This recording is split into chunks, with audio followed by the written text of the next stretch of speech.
அனைவருக்கும் இனிய காலை வணக்கம்.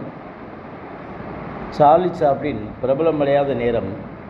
ஒரு நாள் லண்டன் சங்கீத சபையின் நிர்வாகி ஒருவர், எங்கள் நாடக கம்பெனியில் கோமாளி வேடம் போடுவோருக்கு உடல்நலம் சரியில்லை, அந்த வேடத்துக்கு நீங்கள் பொருத்தமானவராக இருக்கிறீர்கள், அதனால் அந்த வேடத்துக்கு நீங்கள் பொறுப்பு ஏற்றுக்கொள்ள வேண்டும் என்று கேட்டுக்கொண்டார். கோமாளி வேடத்துக்கான உடைகளோ சாப்ளினை விட ரொம்ப பெருசாக இருந்துச்சு. தலையில் அணியும் தொப்பியும் மிக சின்னதாக இருந்துச்சு. சாப்ளின் அதே உடையுடன் தொப்பியுடன் மிகவும் சிரமத்துக்கு மத்தியில் நடித்தார். அவர் துன்பத்துடன் சங்கடத்துடன் அணிந்து நடித்த அந்த உடைகள் தான் அவருக்கு பிற்காலத்தில் பெரும் புகழை தேடித்தந்தன.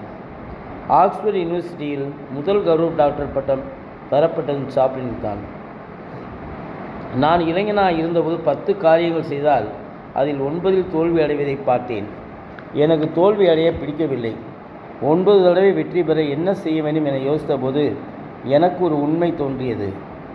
90 முறை முயன்றால் 9 தடவை வெற்றி கிடைக்கும் என்பதுதான் அது. ஆகவே முயற்சிகளின் எண்ணிக்கையை அதிகப்படுத்திக் கொண்டேன் என்று கூறினார் பெர்னார்ட் ஷா. அண்ணா முதலமைச்சராக இருந்தபோது தாங்கள் ஆட்சிக்கு வந்த பிறகு நடைபெற்ற சாதனைகளை பற்றி விவரமாக சொன்னார். இந்தந்த பொருட்களின் விலைகள் எல்லாம் குறைந்திருக்கிறேன் என்று வரிசையாக சொன்னார் அண்ணா. உடனே எதிர்க்கட்சி உறுப்பினர் விநாயகம் எழுந்து, புலி விலை குறைந்திருக்கே, இது யாருடைய சாதனை என்று கேட்டார். அதற்கு அண்ணா, அது புளியமரத்தின் சாதனை என்று நகைச்சுவையாக பதிலளித்தார்.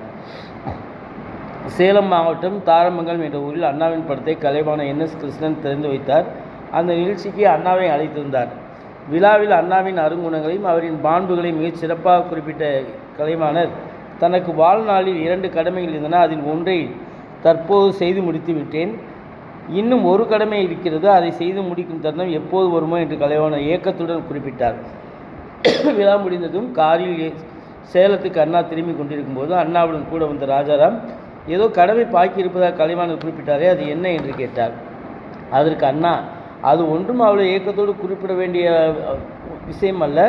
கலைவாணர் படமாக்கிய நல்ல தம்பி என்ற படத்துக்கு நான் கதை வசனம் எழுதி கொடுத்ததற்காக எனக்கு தர வேண்டிய பணத்தை இன்னும் தராமல் இருக்கிறோமோ என்ற ஆதங்கத்தில் அவர் பேசினார்.